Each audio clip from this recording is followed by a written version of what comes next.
네, 문막 지역 성도 여러분 안녕하십니까? 정말 부족한 사람을 초청해 주신 우리 지역장님이야 모든 성도님들께 감사를 좀 드리는데요. 문막 지역이 제가 강원도 태백이 고향이기 때문에 좀 아는 분들이 계실 줄 알았는데 정말 딱 3분 정도 계신 것 같습니다. 이 최중원 목사님은 제가 의정부 교회에 있을 때 그때 알았던 우리 목사님이라서 정말 반갑고요. 특별히 이곳에서 서중환 앞에 대선배 목사님이신 우리 명덕초 목사님 또 4분을 뵙게 되니까 너무너무 반갑습니다. 또 우리 설악교회 우리 김영희 집사님 또 이렇게 이 자리에서 뵙게 돼서 참 반갑고요.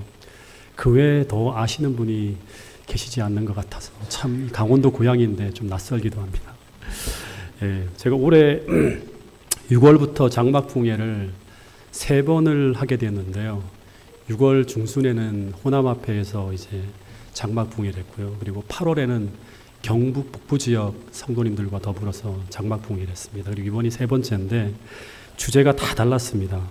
호남에서는 오순절을 꿈꾸며라고 하는 주제로 했고, 영주에서는 그런즉 이제 깨어 있으라 다 되었다라고 하는 재림 준비라고 하는 그 주제로 했고, 이곳에서는 이제 내가 경험한 진리의 복속들이라고 하는 주제로 하는데, 제가 가장 좋아하는 주제가 어떤 주제인가 하면 이 주제입니다. 제가 경험하고 또 체험했던 그런 여러 가지 진리의 말씀들을 간증을 통해서 여러분들에게 4번에 걸쳐서 말씀을 드릴 텐데요. 특별히 이번 집회를 통해서 정말 여러분들의 마음속에 신앙 부흥과 영적 각성의 큰 기회가 될 수 있는 그런 특별한 시간이 될 수 있기를 간절히 바라겠습니다. 대부분 한 50분 정도 시간인데요. 하여튼 좀 이야기 내용이 많기 때문에 바로 좀 한번 들어가 보도록 하겠습니다. 이 출애굽기와 민수기, 신명기라고 하는 책을 보면 애굽을 탈출한 이스라엘 백성들이 홍해를 건넌 후에 바로 가나안으로 들어가지 않고 하나님께서 어디로 그들을 인도하는가 하면 광야로 인도하셨다고 합니다. 즉 그들이 가나안으로 가는 과정에서 이 광야라고 하는 것을 거쳐갖고 어디로 가는가 하면 가나안으로 들어가도록 계획을 하셨다고 하는 것입니다. 그래서 이 홍해하고 가나안 사이에는 뭐가 있다?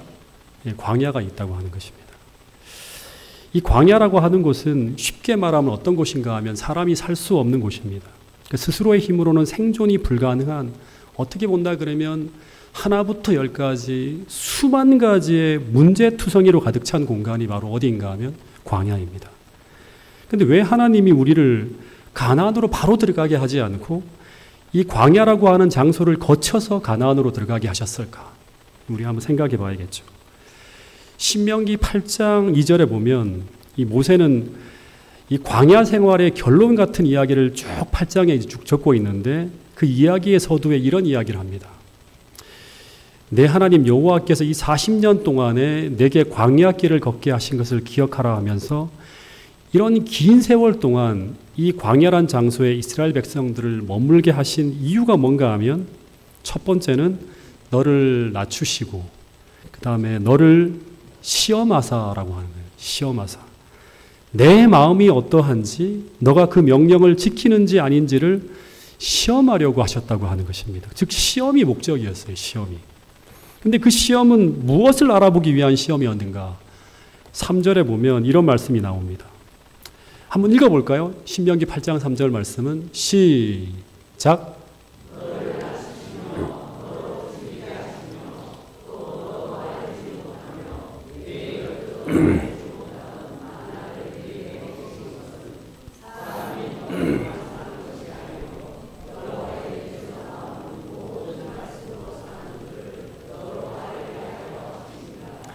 그러니까 이 말씀은 한마디로 말하면 광야에서 그들이 이 믿음으로 살아가는 실제적인 삶을 배우기 위함이었다고 하는 거예요.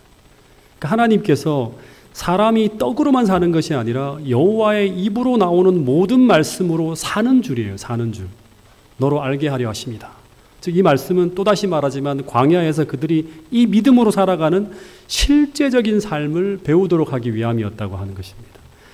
이 단순한 한 가지를 가르치기 위해서, 즉 어떻게 사는 것이 믿음으로 사는 것인지를 알려주기 위해서 하나님은 이스라엘 백성들을 광야로 인도해서 40년이라고 하는 긴 시간을 보내게 하셨다고 하는 것입니다.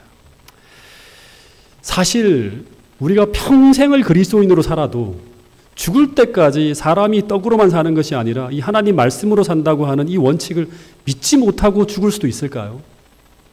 그럴 수도 있다고 하는 것입니다. 심지어 그것을 믿고 있다고 공언하는 사람들도 평생 떡을 의지해 살지 하나님을 의지해 살아가는 사람들이 아닐 수도 있다고 하는 것입니다. 이걸 시험하에서 하나님께 드러내게 하고자 하기 위해서 광야로 인도했다고 하는 것입니다. 실제 홍해를 건넌 이스라엘 백성들은요, 전부 사람이 떡이 아니라 하나님 말씀으로 산다고 하는 것을 지적으로 동의한 사람들이에요. 그래서 그 지적인 믿음을 가지고 애굽을 떠나서 광야로 나온 것입니다. 그러나 그들이 실제 이 광야라고 하는 환경 속으로 들어가게 되었을 때 그들은 그 광야에서 그들이 고백한 그 믿음으로 살지 못하고 대부분 광야에서 죽습니다. 그래서 이것은 오늘 우리에게 무엇을 말하고 있는가 하면 이 믿음이라고 하는 것이 실제 삶으로 취하되기 전에는 그 누구도 성경에서 말하는 믿음을 가지고 있다고 말할 수 없다고 하는 것입니다. 그리고 이 실제적인 믿음이 오늘 우리에게 없다면 그 누구도 가나안에 들어가 살 수 없다고 하는 것을 말해주는 것이 출애굽기, 신명기, 민수기의 어떤 이야기라고 하는 것입니다. 여러분, 오늘 우리가 하나님을 믿는다고 하는 것은 하나님의 약속의 말씀을 믿는다고 하는 것입니다. 맞습니까? 네. 그런데 그것은 그 약속의 말씀을 의지해서 믿음으로 산다고 하는 것입니다. 네. 그런데 이 믿음을 우리는 절대로 책상에서는 배울 수가 없다고 하는 것입니다. 그것이 가능했다면 절대 광야로 하나님께서 이스라엘 백성들을 인도하지 않았을 거예요. 즉, 이 믿음이라고 하는 것이 단순히 지식으로 배울 수 있었다면 하나님은 이스라엘 백성들을 이집트에서 그냥 가르쳤으면 돼요. 아니면 가나안으로 가서 거기서 가르치면 돼요. 그런데 이것은 지식으로 배울 수 없는 것이기 때문에 하나님은 이집트에 있는 이스라엘 백성들을 광야로 인도해서 그 장소가 아니면 절대로 배울 수 없는 그 믿음을 훈련을 통해서 교육하셨다고 하는 이야기입니다. 네. 여러분, 그래서 출애굽기를 연구해 보면 광야는 어떤 곳인가 하면 믿음을 공부하는 하나의 학교라고 말할 수 있습니다. 학교.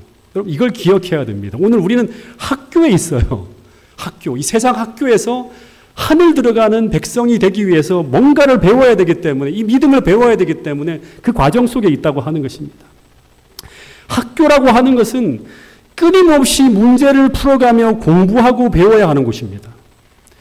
그리고 그 공부한 것을 끊임없이 현장에서 우리가 정말 실제로 배우고 익혔는지를 끊임없이 시험되어지는 곳이 바로 광야 학교라고 하는 것입니다. 제가 목회자가 되다 보니까 제가 빠지기 쉬운 함정 가운데 하나가 무엇인지를 나중에 알게 되었습니다.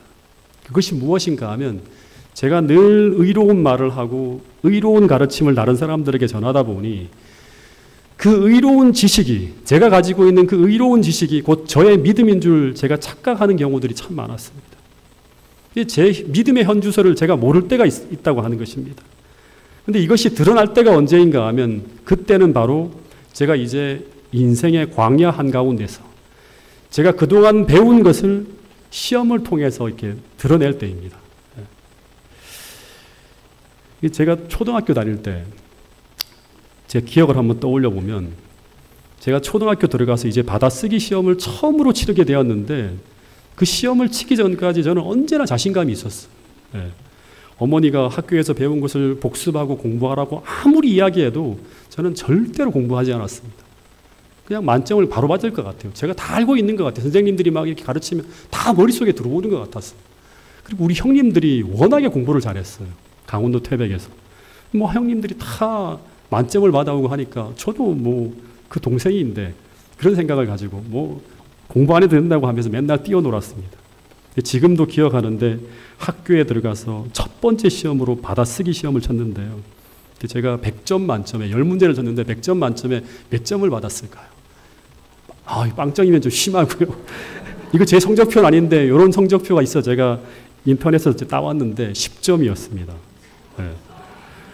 이때 어머니는 이 성적표를 받아보시고 심지어 어떤 생각까지 하셨는가 하면 제가 아버지 나이 45, 어머니 나이 38에 제가 태어나서 집안 형제들 중에서 너무나 나이가 많이 들어서 애를 낳아서 제가 막내거든요. 5남매 중에서. 좀 모자란 녀석이 태어난 것이 아닌가 하는 생각이 들 정도로 제 성적을 보고 충격을 받았다고 하는 이야기를 들었습니다. 근데 만약 이런 시험이 없었다면 저는 어떻게 살았을까요? 저는 저의 실력에 대한 진짜 모습을 모르고 살았겠죠. 다시 말해 자신만만한 자신의 느낌이고 자신의 실력인 줄 착각하며 살았을 것이라고 하는 것입니다. 근데 이것은 신앙에 있어서도 마찬가지라고 하는 거예요. 우리는 우리의 신앙의 참모습이 어떤 모습인지 정확히 모르고 살 때가 너무나 많다고 하는 것입니다. 우리는 우리가 말하는 그 고백이나 혹은 내 신앙의 열정이나 내 느낌이 우리는 우리의 신앙인 줄 착각하며 살 때가 있다고 하는 것입니다. 실제 이스라엘 백성들도 홍해를 건넌 후에 그들이 모세의 노래와 어린 양의 노래를 부를 때 그들은 그 환희에 찬 노래가 그들의 믿음이고 그들의 신앙인 줄 알았어요. 그러나 이제 광야로 들어가서 물이 떨어지고 양식이 떨어지는 그 시험이 닥쳐올 때 그때 그들은 그 시험을 통해 드러나는 그 모습을 보면서 그들이 보지 못한 모습을 막 보게 되는 것입니다. 여러분, 그래서 우리가 하나님이 우리에게 허락하신 그 여러 가지 시험들을 치고 나면 우리는 그동안 우리가 잘 몰랐던 부분에서 우리의 부족한 모습들을 끝없이 발견하게 됩니다. 그리고 그 시험 속에서 우리는 우리가 무엇이 부족하고 무엇이 문제인지를 끊임없이 알게 되면서 그 다음 하나님은 그것을 볼 때 우리를 어떻게 하시는가? 하나님은 끊임없이 그 연약한 모습을 보게 하심으로 말미암아 하나님을 다시금 의지하게 하고 우리로 하여금 겸손하게 하고 개혁하고 변화하고 성숙하도록 끊임없이 우리를 도우신다고 하는 것입니다. 이런 말이 있더라고요. 모든 종교적 개혁운동의 공통적 결함이 뭔가 하면 스스로를 개혁된 존재로 여기고 지속적인 개혁을 멈춘다고 하는 것입니다. 여기서 문제가 생긴다고 하는 거예요. 여러분, 그래서 제가 제일 경계하는 사람들이 어떤 사람들인가? 저도 스스로를 경계하는데요. 제 모습을 보면서 마치 모든 것을 다 알고 있는 양 생각하는 사람, 혹은 스스로 완전하다고 스스로 완전히 성화되었다고 말하고 행동하는 사람, 내가 완성된 빛을 받았다고 말하는 사람, 더 이상 다른 사람을 통해 배우려고 하지 않는 교만한 사람, 이런 사람들은 정말 위험한 사람들입니다. 왜냐하면 이런 완전한 사람은 예수님 외에 하늘나라에 도착하기 전까지는 존재하지 않습니다. 우리는 죽을 때까지 주님을 바라보며 더 나가야 되고 더 성장해야 되고 더 전진해야 할 지점이 언제나 존재한다고 하는 사실을 우리 모두가 깨달을 수 있게 되기를 간절히 바라겠습니다. 그래서 이 시험은 계속 우리를 하나님을 의지해야 될 겸손한 존재라고 하는 것을 알게 하고 부족한 점을 보게 해서 끊임없이 은혜 받는 자리로 우리를 하여금 나아가게 한다고 하는 사실입니다. 이것이 바로 믿음 있는 사람, 겸손한 사람이 경험하게 되는 축복이라고 하는 것입니다. 그러면 이제 정말 중요한 것은 이 시험을 치르고 난 후에 그 쓰라린 성적표를 보면서 이제 어떻게 해야 될까 하는 거예요. 실패하고 넘어지고 쓰러지는 것은 문제이긴 한데 우리는 죄인이기 때문에 넘어집니다. 제가 볼 때 이것도 문제지만 그러나 큰 문제는 아니라고 봅니다. 왜냐하면 우리는 다 부족하기 때문입니다. 근데 그 다음 넘어지고 쓰러진 다음에 그 다음에 이제 우리가 어떻게 해야 되는가? 이건 정말 중요한 일입니다. 공부 잘하는 사람은 틀린 문제를 확인하면서 틀린 부분을 다시금 공부해서 두 번 다시 같은 시험에서 실패하지 않도록 대비합니다. 이것을 목적으로 시험을 치는 것이고 이것을 목적으로 하나님은 우리에게 시험을 허락하시는 거예요. 이게 시험을 치는 목적이에요. 그래서 시험을 치르고 난 후에 광야의 무리들은 보이지 않게 두 무리로 나눠집니다. 오늘 우리도 마찬가지예요. 우리는 광야를 지나가고 있거든요. 첫 번째 한 부류의 사람들은 그 시험을 치면서 계속 스스로의 부족을 보면서 그 부족을 인정하고 하나님께 더 가까이 나가는 거예요. 그러면서 하나님이 주시는 은혜와 도움으로 변화를 경험하는 사람들이 첫 번째 무리예요. 이 사람들이 누군가 하면 갈렙과 여호수아 같은 사람이죠. 이들은 끊임없이 믿음으로 성장하는 사람이에요. 이들을 오늘날로 말하면 계속 이른비 성경을 경험하며 알곡으로 준비되어져 가는 사람들이에요. 마지막 최종적인 시험을 통과해서 가나안으로 들어갑니다. 성경에 등장하는 베드로나 12제자들은 전부 이런 사람들이에요. 쓰러지고 넘어지면서도 계속 그 실패가 그들을 파멸시키는 것이 아니라 그 실패를 통해 성장해 나가는 사람이에요. 반면 또 한 부류의 사람들은 시험을 통해 드러난 그 부족을 보면서도 그 부족을 인정하지 않고 그 부족의 모든 원인을 다른 사람과 환경의 탓으로 돌리면서 원망과 비난으로 일관하는 사람들이, 이들이 바로 광야에 나온 대부분의 이스라엘 백성들의 실패한 모습이라고 하네요. 이 모습은 그들 안에 믿음이 없다고 하는 걸 증명하는 거죠. 예수님이 없다고 하는 걸 증명하는 것입니다. 이런 태도로 신앙하는 사람은 절대 신앙의 성숙을 경험할 수가 없습니다. 왜냐하면 이런 사람들은 이 시험을 통해 하나님께서 그들의 부족한 모습을 끊임없이 보여줘도 그들은 그 부족의 모습을 고치지 않고 그대로 둔 채 살아갑니다. 그래서 계속 같은 문제에서 계속 같은 실패를 반복하면서 신앙의 전진이 없이 하늘을 향해서 계속 나가야 되는데 그 자리만 반복하다가 결국 그들이 가나안으로 들어가기 위해 치러야 될 최종 시험인 첫 번째 최종 시험인 가데스 바니아의 시험에서 그들은 실패하게 됩니다. 전부 가나안에 입성하지 못하면 광야에서 전부 죽음을 맞이한다고 하는 것입니다.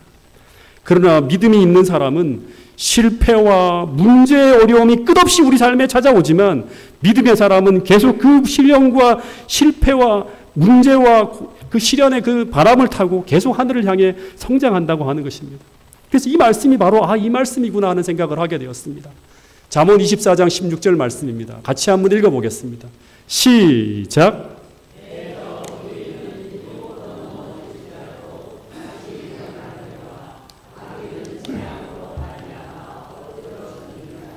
대저의인은 7번 넘어질지라도 실패와 좌절을 경험하더라도 다시 일어난다고 하는 거예요. 하나님이 세워주십니다. 실패를 배우면서 성장한다고 하는 거예요. 이 말은요. 그 자리에서 일어나기만 하는 게 아니라 그러나 악인은 재앙으로 말미암아 엎드려진다고 하는 것입니다. 지금부터 하는 말씀들은 정말 중요한 말씀들인데요. 광야에서 1년 3개월의 시간 동안 이런 배움의 과정을 쫙 지나다가 코스웍을 한 거예요. 드디어 민수기 13장에 보면 애굽을 떠난 지 1년 3개월 만에 가나안이 코앞에 보이는 가데스 바니아에서 이들이 가나안으로 들어가기 직전 최종적인 시험을 치르는 장소에 도착합니다. 이 시험을 통과하면 바로 가는 거예요. 1년 3개월에 끝나는 거예요. 광야 생활이. 그래서 가데스 바니아 직전까지 치렀던 시험은 어쩌면 모의고사고요. 가데스 바니아에서 치르는 시험은 이제 가나안에 들어가기 위해서 마지막으로 치르는 이 믿음을 가져야지만 들어가서 가나안 족속을 정복할 수 있는 거예요. 믿음으로 정복할 수 있기 때문에. 최종 당락을 결정하는 시험이었어요. 그러니까 일종의 조자심판 같은 것이죠.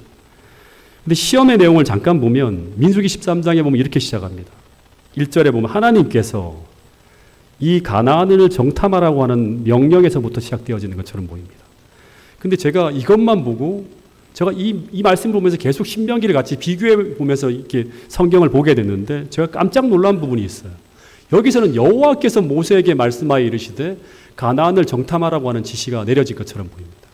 근데 모세가 40년의 광야 생활을 회고하고 난 후에 신명기의 기록을 보면 1장에 제일 먼저 이 부분에 대한 걸 회고하는 부분이 나옵니다. 거기 보면 이런 말이 나옵니다. 가데스 바니아에 이른 때, 가데스 바니아에 이른 때 내가 너희에게 이르기를 여호와께서 너희에게 이르신 대로 올라가서 차지하라. 두려워하지 말라. 주저하지 말라. 한즉. 다시 말하면 광야를 정탐하라고 하는 이 명령은 하나님이 내린 명령이 아니었어요. 원래는 어떻게 알아? 정탐을 하는 것이 아니라 주저하지 말고 그냥 전지하는 거예요. 가데스 바니아에 이른 때. 이것이 하나님의 명령이었어요. 근데 22절에 보면 이때 어떻게 하는가 이스라엘 백성들이 다 내 앞으로 나와 말하기를 우리가 사람을 우리보다 먼저 보내어 우리를 위하여 그 땅을 정탐하자고 하면서 이스라엘 백성들이 제안하는 걸 보게 됩니다. 근데 제가 이 두 가지가 다르니까 부조화 선지자를 다시 한번 살펴봤어요. 387페이지에 보면 어떤 말씀이 나오는가 하면 히브리인들이 호렙산을 떠난 지 시내산을 떠난 지 11일 만에 약속의 땅 변경에서 멀지 않은 바란 광야에 있는 가데스에 진을 쳤는데 근데 여기서 이스라엘 백성들이 정탐꾼을 보내어 그 땅을 탐지하자고 제의했다고 하는 것입니다.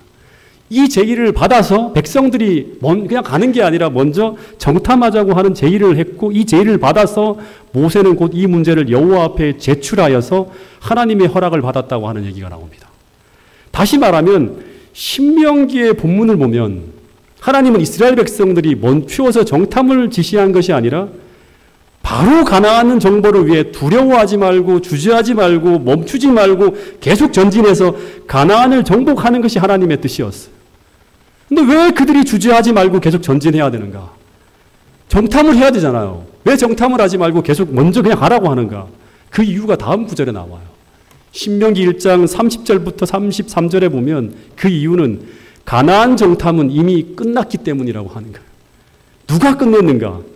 신명기 1장 30절에 보면 너희보다 먼저 가시는 너희 하나님 여호와께서 33절 그는 너희보다 먼저 그 길을 가시며 장막 칠 곳을 찾으시고 밤에는 불로 낮에는 구름으로 너희 갈 길을 지시하는 자가 바로 우리 하나님이기 때문이라고 하는 것입니다. 이 본문을 보면 두 번씩이나 하나님은 너희보다 먼저 그 길을 가셨다고 하는 거예요. 그러므로 이 사실을 이스라엘 백성들이 믿을 수 있다면 그들은 하나님께서 말씀하시는 그 명령 앞에 순종하며 즉시 전진할 수 있어야 된다고 하는 것입니다. 근데 32절에 보면 너무나 슬프게도 어떤 이야기가 나오는가 하면 이 일에 너희가 너희 하나님 여호와를 어떻게 했다? 믿지 아니하였다. 그래서 그들은 먼저 사람을 보내어 그 땅을 정탐하고 가자고 하는 것입니다. 나중에 보게 되지만 여리고성은 성 안에 들어가지 않고 성 밖에서 싸우는 전쟁이었기 때문에 정탐이 필요 없는 전쟁을 하나님은 기회에 가셨어요. 그래서 그들은 그냥 하나님의 명령에 순종해서 성 밖에서 돌기만 하면 이기는 전쟁을 코앞에 두고 있었는데 즉시 전진하라고 하는 그 하나님의 명령 앞에 이스라엘 백성들은 어떻게 하는가 하면 40일 동안 지체합니다. 그러면 40일 동안 뭔가 대단한 일을 하는 듯이 조사하고 분석하고 정말 인간적으로 볼 때 엄청난 수고와 고생을 하고 돌아옵니다. 코앞이에요. 철저하게 분석한 거예요. 한 달 10일 동안 지리와 물자와 무기와 적병의 숫자와 위치, 적이 움직이는 동선, 성병 높이 모든 걸 다 조사합니다. 다 보는 거예요. 근데 이 모든 것은 다 쓸데없는 일이었다고 하는 것입니다.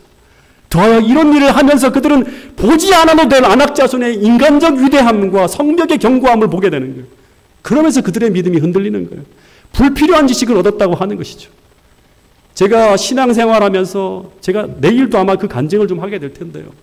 제가 볼 때 이렇게 하는 것이 너무너무 불안해 보여서 하나님께서 하라고 하는 그 뜻을 분명히 확인했는데 너무나 불안해서 어마어마한 많은 준비를 했는데 그 모든 것들이 쓸모없는 것이더라고요. 나중에 보니까. 하나님이 하라고 하는 거 하나하나만 믿고 가면 되는데 불필요한 일들을 너무나 많이 하고 불필요한 염려를 너무나 많이 하게 되는 걸 수도 없이 저는 체크하게 됩니다. 여러분 하나님께서 말씀하신 것 이것이 분명한 하나님의 뜻이라고 하는 건 지체하는 만큼 손해본다고 하는 사실을 기억할 수 있게 되기를 간절히 바라고요. 단순하게 우리보다 억만배 지혜로우신 하나님께서 우리의 길을 앞서가신다고 하면 무조건 순종하며 따라가는 것이 그만큼의 축복이라고 하는 사실을 잊지 않게 되기를 간절히 바라겠습니다. 어쨌든 이들이 40일 동안 철두철미하게 모든 정탐을 마치고 돌아와서 백성들 앞에서 보고를 하는데 그들의 결론이 무엇인가 하면 한마디로 하면 가나안은 절대 점령할 수 없는 곳이며 우리는 그곳으로 나갈 수 없다고 하는 것이 그 결론이었습니다. 이스라엘 대표들이 그 이유가 뭐냐고 물었죠. 그 이유가 뭐냐 그러면 성벽이 너무 견고해. 그 성을 지키는 사람들이 강하고 신장이 장대하기 때문이라고 하는 이런 결론을 내려놓습니다. 이 잘못된 결론으로 인해서 그들은 40년 동안 방황하게 됩니다. 더 정확하게 말하면 이 잘못된 결론을 이스라엘 백성들이 다 받아들이게 됨으로 말미암아 그들은 가나안 정벌을 실패하게 됩니다. 이 보고가 무엇이 잘못되었습니까? 바로 1년 3개월 전에 가나안 군대보다 훨씬 더 강력한 애굽의 군대를 홍해에 수장시키신 하나님, 광야에서 물을 주시고 하늘에서 만나를 내려주신 그 하나님을 그들이 1년 3개월 동안 다 보고 경험했음에도 불구하고 그들은 하나님께서 마치 아무것도 그동안 하지 않은 양 이야기를 하고 있다고 하는 것입니다. 정말 이상하지 않습니까? 우리도 이럴 수 있어요. 지금 이 순간에도 그들에게 그늘을 던지시며 그들과 함께 이 가데스 바네아에 머물며 그들 가운데 계신 그 하나님을 그들이 다 보고 느끼고 있으면서도 그들은 마치 하나님이 없는 양 울고 있다고 하는 것입니다. 마치 하나님께서 한순간도 그들을 돌봐주지 않고 그들을 방치한 양 울고 있었다고 하는 것입니다.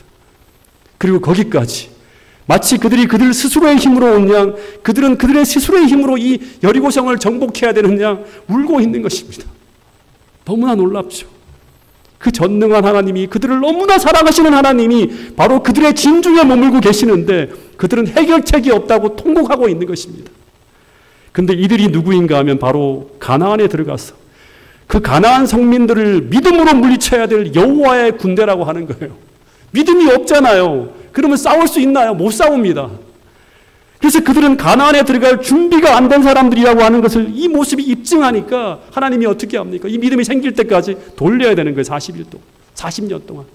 여러분, 오늘 우리는 이 마지막 시대 여호와의 남은 무리로서 바벨론과 정면으로 믿음의 격돌을 해야 될 사람들이라는 사실을 기억하시고, 하나님이 얼마나 위대한 분이고 하나님이 어떻게 우리를 도와주시는지 이 실제적인 믿음의 지식을, 체험적인 지식을 갖기 위하여 오늘 준비하기로 결심하는 이 문막 지역 모든 성도들이 될 수 있기를 간절히 바라겠습니다. 여러분, 근데 이것이 이들만의 문제가 아니라고 하는 것입니다. 오늘도 하나님을 믿는다고 고백하지만 문제 앞에 서면 마치 철저하게 하나님을 믿지 않는 사람처럼 말하고 고민하고 행동하지 않습니까? 자신이 가지고 있는 그 문제는 절대 하나님이 해결할 수 없는 문제인 것처럼 하나님을 찾지 않고 혼자서 끙끙거리면서 혼자 그 풀리지 않는 문제를 안고 고민하고 있는 사람들이 얼마나 많은지 모른다고 하는 것입니다. 정말 중요한 한 가지 사실은 이것입니다. 여러분, 이것은 가나안을 바로 코앞에 두고 벌어진 최종 시험이었다고 하는 것입니다. 즉, 다시 말하면 너희들이 과연 정말 가나안에 들어가 살 자격이 있는 사람들인지 아닌지, 그들의 믿음을 시험하는 일종의 테스트가 바로 가데스 바네아에서 벌어진 사건이었다고 하는 것입니다. 너희들이 정말 하나님을 믿는 믿음으로 사는 사람인지, 아니면 하나님을 믿는다고 말만 하고 실제로는 전혀 믿음으로 살지 않는 하나님을 불신하는 사람인지, 그 가나안 입성을 앞에 두고 최종적으로 치른 시험이 바로 가데스 바네아에서 치러진 시험이었다고 하는 것입니다. 여러분, 그런데 이 시험을 통과하지 못하면 어느 누구도 가나안 땅을 밟을 수가 없다고 하는 것입니다. 갈렙과 여호수아, 이 두 사람이 분명히 믿음이 드러났죠. 이 두 사람만이 가나안으로 들어갔다고 하는 것입니다. 교사심판은 이 믿음을 테스트하는 시험입니다. 여러분, 그래서 오늘 우리가 매 삶에 벌어지는 문제마다 하나님을 더하지 못하고 철저하게 하나님을 믿지 않는 사람처럼 말하고 생각하고 판단하고 늘 믿음 없는 선택만을 하며 살아간다면 그 사람은 아무리 입으로는 내가 예수를 믿는 사람이라 할지라도 그 삶은 하나님을 의지하는 믿음이 없다고 하는 것을 증거하고 있다고 하는 사실을 기억할 수 있기를 간절히 바라겠습니다.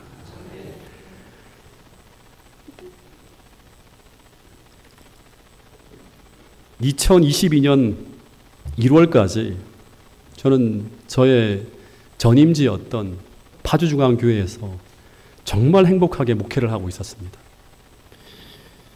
그러다가 제가 2022년 초에 1월 달이죠. 태능교회로 인사발령을 받았을 때 많은 사람들이 제게 축하 전화를 주었는데, 근데 저는 완전히 행복을 잃어버리고요. 1월, 2월, 3월까지 거의 지옥을 경험하고 있었습니다. 발령을 받는 순간부터 감당이 안 되어서 그때부터 먼저 식욕을 잃고요. 밥을 막 먹는데 그냥 모래알을 먹는 것처럼 보였어요. 잠을 못 자고 몸무게가 한 달 사이에 7kg가 줄었습니다. 그 자리를 감당할 수 있을 때 그 위치가 행복한 자리가 되지, 그것을 감당할 능력이 안 되는 사람에게는 그것은 엄청난 짐과 부담이 되는 것이고, 더하여 그 짐과 부담이 커지면 고통이 되는 것이고, 심지어는 가시방석이 되는 것입니다. 제가 당시에 16년 차 목회자였는데요. 우리 명득천 목사님이 인사 총무부장이셨기 때문에 서종환 앞에 현황을 잘 아시는데, 서종환 앞에 목회자 현황을 보면 서종환 앞에 목회자가 지금 222명이고요. 올해가 제가 18년 차인데 목회자 순번이 있어요. 목번이라고 하는데 전체 목회자 중에서 제가 127번째로 2년 전에는 20여 분이 은퇴했기 때문에 150번대 정도 되었습니다. 그러니까 제 위로 150명이 넘는 선배들이 있는 것입니다. 저는 중간보다도 더 아래 사람이에요. 연차로 따지면. 태능교회는 보통 30년 차 이상의 목사님들이 부임하던 곳이었는데 연차가 내려가도 밑으로 한참 내려간 것입니다. 그리고 제가 부임하는 곳에 있는 부목사님이 저보다 연차가 2년 아래 14년 차 목사님이었습니다. 신학생 때 같이 학교를 다니고요. 인턴과 인준의 과정을 같이 공부하며 훈련받던 동료가 제 부목사로 있는 것입니다. 더하여 당시 부목사님들과 함께 이렇게 목회를 제가 해야 되는데, 이를 지도해야 되는데 한 번도 저는 부목사님들과 함께 목회해 본 적이 없는 사람입니다. 그리고 저 혼자 단독 목회만 계속했지 부목사가 있는 곳에 어떻게 해야 될지를 모르는 사람이에요. 근데 제가 부목사가 3명이나 있는 곳에 바로 밑에 부목사님이 저와 거의 연차가 동등한 목회자인데, 근데 아무것도 모르는 제가 이들을 이끌고 이들을 지도하며 이들을 성장시켜야 되는데 이들보다 나은 것이 하나도 없는 거예요. 더하여 목회 경험이라고는 단 3곳, 원당교회에서 3년, 동작중앙교회에서 9년, 파주교회에서 3년, 이것이 전부였고 교인 수도 100명 정도인 교회만 섬겼지 그 이상의 교회를 섬겨본 적이 없는 사람입니다. 근데 갑자기 교인 수가 거의 4, 5배나 되는 교회로 인사발령이 난 것입니다. 기여가 1단계, 2단계가 아니라 4단계, 5단계가 올라가는 거예요. 더하여 저의 설교를 들어보신 분들이 있을지 모르겠지만 저는 극히 내성적이에요. 그러니까 극히 내성적이에요. 수줍음이 너무 많고 많은 대중들 앞에서만 긴장해서 제대로 말도 못하는 사람이에요. 뭔가 대중을 카리스마 가지고 막 휘어잡는 그런 리더십이 전혀 없는 사람. 도저히 제가 아무리 생각해도 답이 안 나오는 거예요. 지금 가데스 바니아에서 이스라엘 백성들처럼 답이 안 나와서 밤을 꼬박꼬박 새우다가 그 교회를 갔다가는 그 큰 교회를 잘 할 수가 없을 것 같아서 제가 합회장님께 전화를 드렸습니다. 합회장님, 만약에 재고의 여지가 있다면 저희 인사를 다시 재고해 주실 수 없냐고. 도저히 감당할 수 없을 것 같습니다. 라고 하면서 말씀을 드렸어요. 그냥 제가 파주중앙교회에 있으면 안 될까요? 이제 그런 말씀을 드렸어요. 너무나 감당이 안 되는 거예요. 실제 2022년 부임 때 제 설교를 들어보면 녹음이 다 돼 있잖아요. 얼마나 떨면서 했는지 몰라요. 매번 단에 올라갈 때마다 벌벌벌 떨면서 설교를 하는 거예요. 그 설교를 들으면 저는 처음에 제가 어떤 마음으로 이 교회에 부임했는지를 제가 느끼게 됩니다. 어쨌든 합회장님께 말씀을 드렸는데 합회장님도 막 같이 어떻게 하냐 하면서 인사 본보고는 안 되니까 무조건 가야 된다고 말씀하시는 거예요. 그리고 발령을 받고 1달 동안 제게 어떤 일이 벌어졌을까요? 이게 사람이 보낸 걸까요? 하나님이 하셨다고 하면 뭔가 이유가 있을 것이고 그거를 찾기 위해서 제가 일생일대 가장 간절하게 가장 많은 시간을 기도하며 1달여 시간을 보냅니다. 아침마다 시편 121편과 야고보서 1장을 또 읽고 또 읽으면서 이 말씀이 나에게 이루어지게 해달라고 기도했고 더하여 당시 제가 어떻게 이 말씀을 보았는가 하면 온 성경을 다 뒤집니다. 이제는 내가 전하기 위해 뒤지는 게 아니라 살기 위해서 마치 말씀을 흡입하듯이 막 나에게 필요한 말씀을 달라고 하면서 새벽마다 기도하고 성경을 펼치면서 온통 말씀에 빠져서 몇 달의 시간을 보냅니다. 살기 위해서. 그리고 그렇게 하나님 앞에 바짝 엎드려서 가장 겸손한 자세로 도움을 구하면서 몇 달의 기간을 보냈을 때 그 기간 아주 크게 배운 게 하나 있습니다. 그게 바로 뭐냐 그러면 제가 수도 없이 설교를 통해 가르쳤던 거예요. 그게 바로 뭔가 하면 그리스도인은 무엇으로 사는가 하는 것입니다. 수도 없이 제가 설교를 전했는데 답이 너무나 선명하게 가슴속에 확 박히는 거예요. 그것은 바로 그리스도인은 무엇으로 산다? 하나님을 믿는 믿음으로 산다고 하는 거예요. 근데 믿음으로 산다고 하는 것은 무엇인가? 그것은 아주 간단한 것이었어요. 그것은 바로 내가 스스로는 아무것도 할 수 없기 때문에 로마서를 보면 내 안에는 어떤 선한 것도 없기 때문에 하나님의 일을 행할 수 있는 그 어떤 능력과 힘과 지혜도 내 안에 없기 때문에 내게 없는 것을 주님께 구하고 받아서 내가 할 수 없는 것을 하나님의 능력으로 행하며 사는 거예요. 육신으로 할 수 없는 것을 하나님은 하실 수 있다고 하는 걸 경험하며 사는 거예요. 이 말이 무슨 말인가 하면 너무나 간단합니다. 그리스도인의 삶은 내 힘이 아니라 하나님의 은혜와 능력으로 살아가는 삶이라고 하는 거예요. 이것이 바로 주님께서 광야 40년 동안 이스라엘 백성들에게 가르치게 했던 거예요. 이 광야 시험 속으로 집어넣는 거예요. 감당할 수 없는 곳으로 몰아가는 거예요. 제가 그때부터 2년 반 시간을 지금 지나가고 있는데요. 가장 큰 변화는 제가 한 그리스도인으로서 내가 얼마나 부족한 사람인지를 알게 되는 것이었고요. 그 시험을 지나가면서. 또 하나는 뭐냐 그러면 그렇기 때문에 주님께 더 가까이 나가고 있다고 하는 거예요. 태능교회 부임하기 전에 수많은 사람들이 제게 조언해 준 말이 있어요. 제가 부임받고 난 다음에 이게 서중환 앞에 하나 이슈였는지 수많은 목사님들이 다 전화하는 거예요. 도와준다고 하면서. 근데 그 도움을 안 받고 싶었어요. 왜냐 그러면 그 들을 때마다 더 부담이 되고 더 힘들었어요. 태능교회에 담임하려면 노련함이 있어야 되고 난 노련함이 없는데 카리스마 있는 지도력이 필요하고 어떤 분은 수많은 리더들을 조율하기 위해서 정치력도 필요하다고 하는 말씀도 주셨어요. 근데 저는 그 어떤 것도 없는 사람이에요. 포장할 수도 없는 사람이에요. 연약한 모습 그대로 다 드러내면서 부임을 했어요.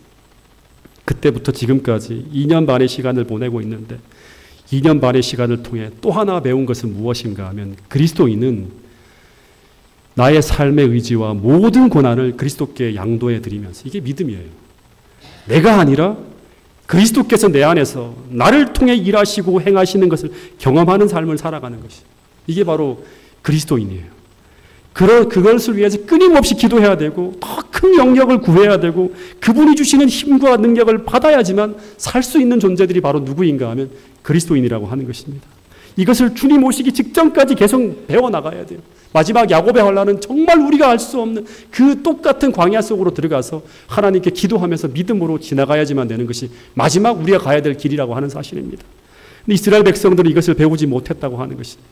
이제 마지막 하나, 정말 중요한 걸 또 하나 우리가 공부해야 되는데, 제가 이스라엘 백성들의 모습을 보면서 참 고민이 되었던 것은 무엇인가 하면, 이들이 1년 반 동안 광야에서 지내면서 홍해가 갈라지는 것도 봤고요. 홍해가 갈라지는 것도 봤고, 마라에서 단물이 쓴물로 바뀌는 것도 보고, 만나의 기적도 체험하고, 르비딤에서 아발렉을 쳐부시는 하나님의 도움을 다 봤어요. 그죠? 전부 다 본 사람들이에요. 그런데 이렇게 이런 모든 이적을 보면서도 왜 믿음이 자라지 않았을까 하는 것입니다. 우리는 그러지 않을까요? 네. 그들은 매번 똑같은 문제에서요. 마라에서 넘어졌는데 르비딤에 또 넘어져요. 물 문제 때문에. 똑같이 물이 없을 때, 물이 없는데 또 똑같이 불평하고 원망합니다. 하나님께 기도하지 않아요. 구하지 않아요. 네. 똑같은 문제에서 똑같이 하나님을 찾지 않고 똑같이 불평하고 똑같이 원망하며 똑같이 애굽으로 돌아가야 된다고 하는 똑같은 문제가 벌어져 똑같은 반역이 일어납니다. 그런데 부조와 선지자를 보면요. 그 결과 그들에게는 이런 일이 벌어지고 있었다고 합니다. 진짜 중요한 건데요.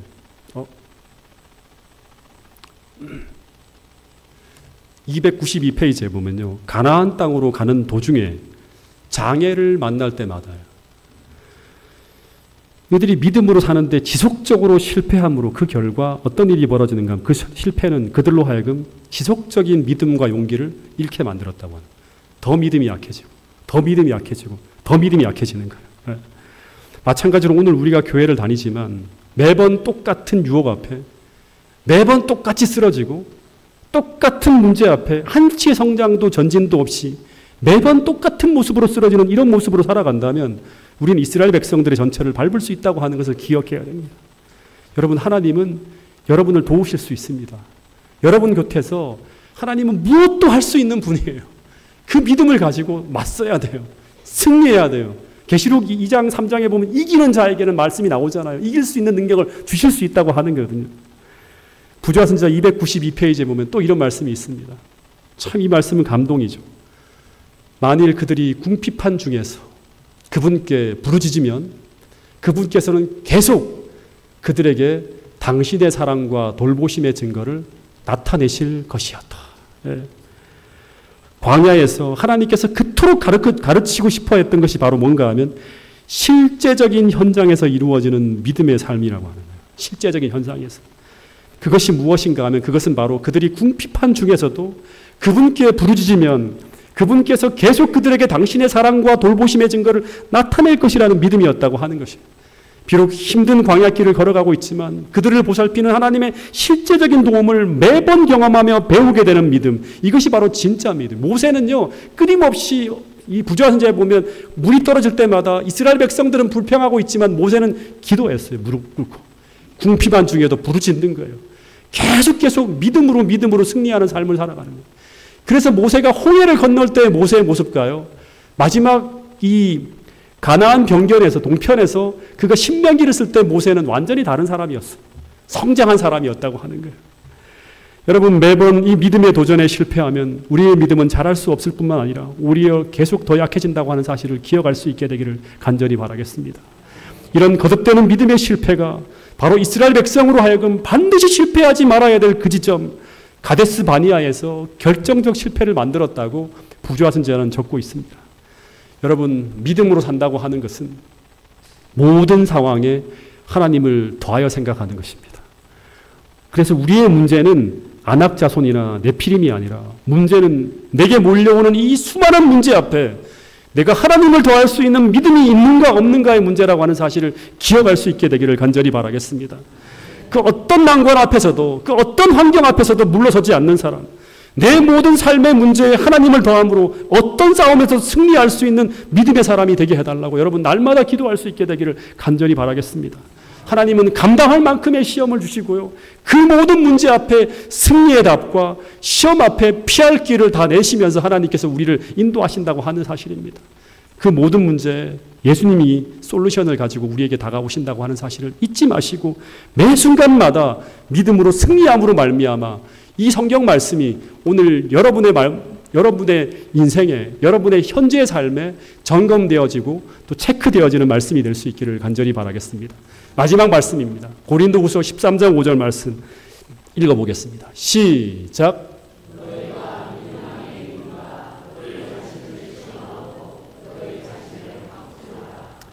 너희가 믿음 안에 있는가? 너희 자신을 시험하고 너희 자신을 확증하라. 이게 확증이 안 되면 그 다음 구절에 보면 너희는 버리운 자라고 하는 말씀이 있습니다.